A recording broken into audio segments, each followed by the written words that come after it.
le vent, la pluie et la neige, la sécheresse, les secousses sismiques. En 1000 ans d'existence, moi, Venançon, petit village perché à 1200 mètres d'altitude, je pensais avoir tout enduré. Et puis, il y a eu ce 2 octobre 2020.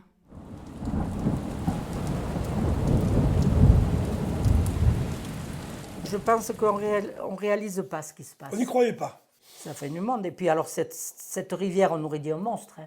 Elle prenait. Ouais, On s'est échappé et quand la vague est venue... Tous les arbres commençaient à partir en l'air. J'ai encore le bruit de l'eau. C'était vraiment violent. Ça m'émeut encore. Ça me fait une boule là. On savait que Christophe et Mélanie habitaient vraiment au bord de rivière, enfin pas très loin. Une vague qui est arrivée sur la route avec tous les débris d'une maison au-dessus. Donc là, Christophe a dit on s'en va. On est parti à pied jusqu'à la Colmiane. Christophe et Mel étaient partis, mais nous, on n'était pas au courant, forcément. Donc, cherche, pas de réseau, pas de téléphone, rien. Donc, un peu dans la panique. Ça faisait plus de 12 heures qu'on était sans nouvelles. On ne savait plus où ils étaient. Plus de communication, plus rien. On a traversé toutes les pistes de la Colmiane, on est redescendu sur Venançon et arrivé en début d'après-midi, dire enfin qu'on était vivants.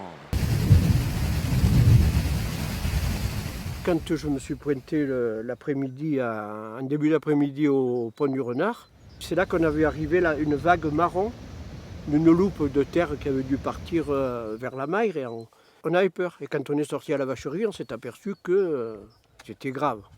Très grave. Enfin, le vallon grossissait, ça commençait à inonder la vacherie avec les bêtes dedans, quoi. La nuit commençait à tomber, donc on s'est pris peur. On a tout fait péter pour que les chèvres puissent sortir de la vacherie, mais elles étaient tellement terrorisées, trempées, qu'en fait elles sortaient d'un côté, on les poussait d'un côté, elles re-rentraient de l'autre. Nous on était en bas au village, on n'a plus de réseau, plus de courant, plus de ci, plus de ça, il fallait voir comment allait Christelle, quoi. Et on a dit on monte à pied. Ouais, dès qu'on est sorti là, on a sauté, on a traversé comme on a pu. Quand j'ai vu, du coup, Ben, mon père et mon fils arriver, déjà, des larmes de joie. J'étais à 30 mètres et la boum venait sur la voiture. Et tout d'un coup, là, derrière moi, sous la route, il y a un arbre qui m'est tombé derrière la voiture. Si j'étais resté, je serais peut-être plus là non plus, quoi. On ne se rendait pas du tout compte, on était à Nice. Dès 17h, quand on est arrivé à Saint-Martin, le pont tremblait. Déjà là, quand nous on arrive, il y a tout le garage de derrière qui était parti. On se regarde, on prend la décision à deux de traverser le pont et on entame la montée jusqu'au Champoun. On arrive là où la route s'est effondrée, on prend la décision d'essayer de traverser. Donc on a l'état d'esprit de se tenir un peu comme ça, on a un réflexe qui est le bon à ce moment-là, puisque dès que je mets un pied dans l'eau, je perds l'équilibre et heureusement qu'il me remet sur le côté, mais je pense que s'il n'avait pas été là... Nous à Venançon on a été épargnés, c'est vrai, mais pour ceux qui n'ont plus rien, ça c'est... Voilà, ça c'est... On est parti sans rien, elle a tout perdu. Elle avait quelques bijoux de souvenirs, on a tout perdu. Elle a perdu ses papiers. Qu'est-ce que c'est ? On a tout perdu. On a tout perdu. Et le matin, à 7h, on s'est levé et on a voulu monter à la maison. On est arrivé au bord de la route de chez nous, comme ça, il y avait un trou de peut-être 30-40 mètres. C'est là que je l'ai pris par la main, j'ai dit si tu veux, on saute. Et elle m'a dit non, on a des enfants, on ne peut pas faire ça, et je ne l'ai pas fait. On a vu les maisons s'écrouler une à une. On ne savait pas si les gens étaient dedans et qu'on ne pouvait rien faire pour eux. Ça a été dur. On était à 900 km de Venançon. On n'a pas subi le choc des habitants du village qui étaient là. Notre angoisse a pris forme quand on ne pouvait plus joindre qui que ce soit du village. C'est ça. C'était vraiment un stress pas possible. On se dit mais qu'est-ce qui se passe là-haut ? Le matin, l'insouciance. Au fur et à mesure de la matinée, l'inquiétude. En début de journée, le sens de la responsabilité. jusqu'à arriver à la peur. La peur de la nuit et la peur du lendemain. Et le matin, Gérard est venu me chercher et je suis montée avec lui sur la place. Et la rivière avait déjà un peu baissé, et il ne restait plus que les cailloux et les gravats qui descendaient de la Madone et du Boréon. Et je vois cette vision d'horreur que je pense que je n'oublierai jamais. Jamais, jamais, jamais.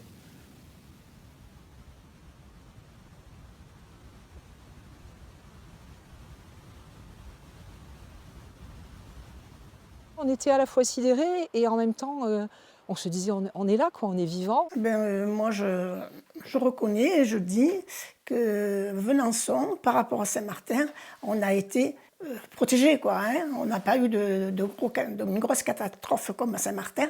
Quand on voit ce pompier qui est mort, ce petit jeune, une maison, c'est rien. Voilà. Alors quand ça ne va pas, je pense à lui, je dis tiens.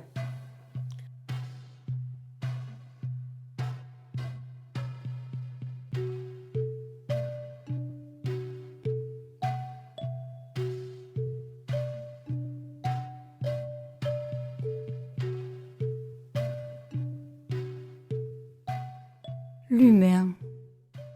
Que penser de cet humain? Forte de ma longue existence, je pensais l'avoir cerné. Et pourtant... Tout le monde prenait soin les uns des autres. Il y a eu beaucoup de sollicitude, beaucoup de bienveillance. Ça a fait un bien fou, ça. De voir à quel point on pouvait, dans des moments difficiles comme ça, se souder et mettre de côté toutes les petites zizanies qu'il peut y avoir dans un village.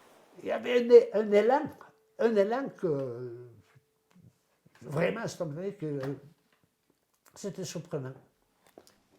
Dès le lever du jour, on s'est retrouvés là.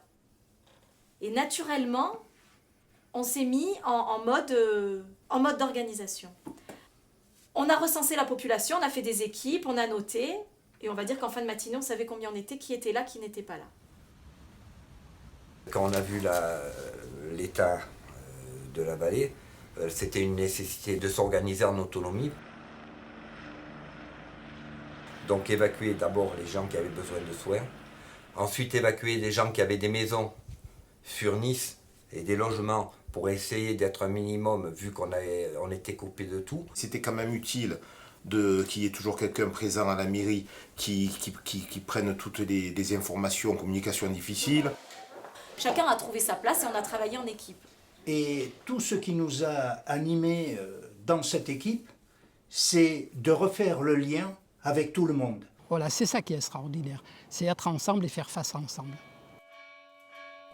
Chaque fois qu'elle avait une information à nous donner, la mère Laetitia Lauré a pris l'initiative de faire sonner les cloches pour que tous les gens de Venançon se rassemblent devant la mairie. Le groupe, c'est pas qu'il est sous-dimensionné, mais il n'est pas énorme. Donc là, comme elle disait, si ça coupe, on ne pourra pas revenir dans la nuit, ni peut-être pas demain. Et si jamais ça ne tient pas, il faudra vite prévenir. Par contre, moi, si je vois qu'on va arriver au terme de la jauge, on va ressonner et je vais vous dire d'encore enlever. Alors c'était la bougie qui était, comment dirais-je, d'actualité. À la limite, la bougie, c'était mieux qu'une lampe pour la petite. Mais pour nous, la bougie ne faisait pas fonctionner la télévision. Hein. Le lendemain du drame, j'ai eu l'idée d'appeler Laetitia, le maire de Venançon, pour lui dire, écoute, il n'y a plus de communication, mais moi je peux venir tous les matins porter le pain aux habitants. Et on montait qu'à pied de Saint-Martin, parce que toute la route était coupée. Les militaires nous apportaient la nourriture. Il y avait beaucoup de monde qui arrivait, c'était le rassemblement. Mais au bout de 4 jours, il a fallu cadrer.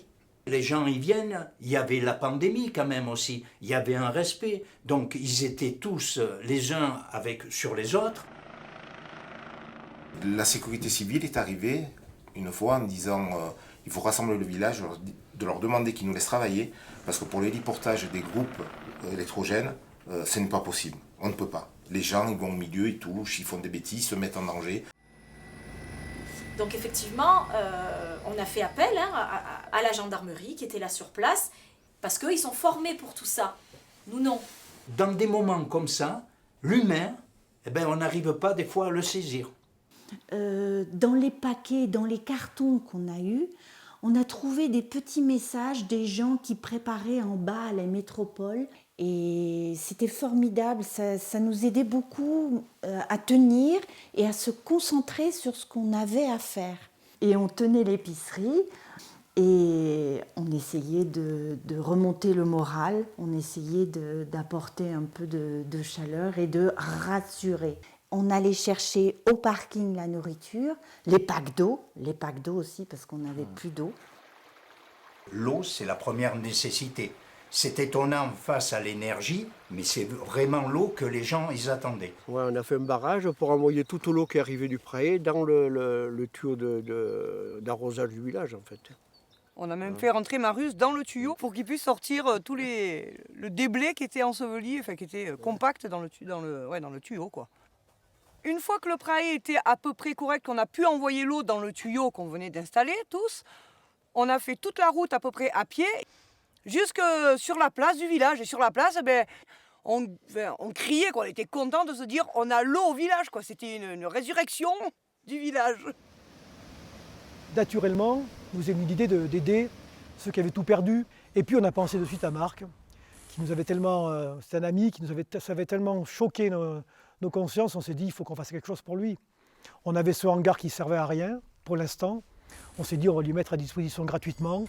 Au moins il pourra redémarrer son activité. J'ai trouvé que c'était vraiment des moments humains qui, dans l'adversité, étaient très beaux, quoi. Vraiment, tout ce qu'il pouvait y avoir pour moi de meilleur dans les valeurs humaines pour que cette situation difficile soit vécue le mieux possible par tout l'ensemble du groupe. Ah, faut sauter ou pas? Je vous ai pas vu sauter. Ne t'appuie pas dessus, Mathilde. Est-ce que quelqu'un se souvient du nom de la tempête qui nous a ravagé, Lily? Alex. Oui, c'est la tempête Alex. Et est-ce que vous vous souvenez de ce qui s'est passé? Vous pouvez nous raconter un peu? Moi, ce que j'ai vu, c'était une grosse rivière qui coulait au milieu de plein de roches, de maisons, des maisons qui se sont emportées, et j'ai ressenti du mal. Mais c'est que le lendemain, quand je me suis levée et que je suis allée voir déjà l'état de Saint-Martin-Vésubie, j'étais persécutée. C'est bizarre à dire comme ça, mais je sentais du mal pour les autres, pour ceux qui étaient à Saint-Martin. Donc on n'a pas fait une école à Venançon, parce que l'école à Venançon n'existe pas, mais on a mis en place un accueil solidaire. Il y aura classe les matins, et l'après-midi, il y aura des activités différentes. C'était extraordinaire. C'était bien parce qu'on avait plus de liberté. Jamais on n'a pu, jamais on ne verra la famille tant qu'il courir. Le midi, il y a le restaurateur du village du Bella Vista qui avait aussi proposé de faire une cantine. Du coup, ce sont les parents des élèves qui surveillaient les enfants pendant le temps de cantine. Donc il y a vraiment eu tout un engouement. Ça crée des liens, ça rassemble les gens et c'est génial.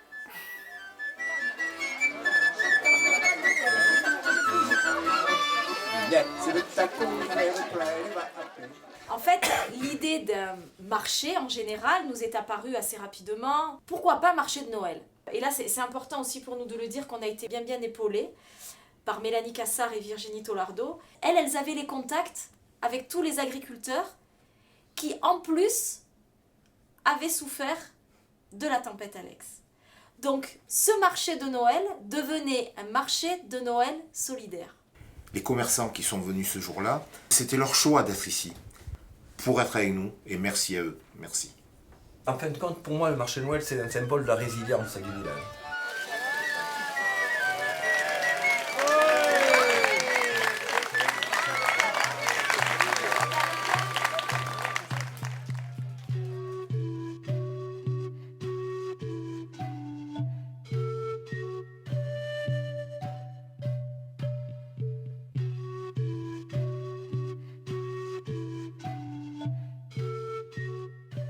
Cette aptitude à la résilience, exprimée par mes habitants, n'est-elle pas encourageante? En revanche, une fois la tempête passée, que penser du sentiment de solitude et d'abandon qui s'est installé dans le cœur de ceux qui n'ont plus rien?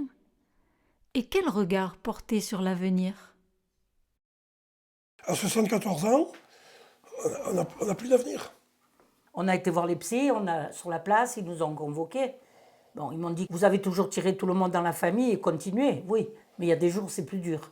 Il y a des jours, on ne sait pas où on va aller, on ne sait pas ce qu'on va devenir. Et j'arrive pas à réaliser comment ils vont reconstruire la route, comment ils vont reconstruire ce pont. Voilà, c'est les humains qui resteront marqués à vie, ça c'est certain, mais après la nature, hein, comme tout le temps, va reprendre le dessus. Je pense que là, celui qui n'a pas compris que quand la nature veut reprendre sa place, elle reprend sa place, c'est qu'il n'a pas bien vu ce qui s'était passé. Oui, ça fait réfléchir, hein. On sent que la nature se venge, il nous fait payer un peu les dégâts qu'on lui fait. Le problème, c'est qu'on n'est pas dans le même temps que le temps de la planète. Je pense qu'on doit rester à notre place surtout et que c'est ça qu'on oublie essentiellement. Déjà, on se retrouve à notre taille d'être humain, tout petit. Et se dire que, voilà, justement, que la nature de toute façon sera plus forte.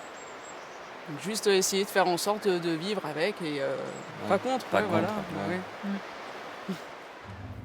Déjà, prévoir un événement comme il y a eu là, un cycle humain, ça paraît extraordinaire, mais un cycle de la nature et même pour la forêt ou autre, c'est un cycle normal et encore c'est court. Le paysage, il a toujours changé, toujours évolué. Pour moi, c'est les cycles de la nature, c'est normal. Après, peut-être qu'il y a le réchauffement au milieu, ça, je suis pas un spécialiste, mais... Mais le réchauffement climatique n'est pas une fable, c'est une réalité. Donc il faudra le prendre en compte. Je pense que ce sont les actions irresponsables de gouvernements successifs, peu importe leur tendance, mais qui nous ont amenés là où on en est, et pas nous juste dans la Vésubie ou dans la Roya ou en France, mais dans le monde, nous les humains, voilà. Je crois à la force de l'homme, je crois à l'intelligence de l'homme s'il le décide, si on n'oublie pas. Et il faut qu'il reste à son centre, avec l'humilité et le respect qui se doit par rapport à la nature. J'admire et je respecte tous les murs qui sont dans nos campagnes. Quand je vais me promener dans la nature, et il est rare que je ne touche pas une pierre, que je dise ça c'est nos anciens, et elles datent de je ne sais pas combien d'années, et elles sont toujours là. Elles sont toujours là.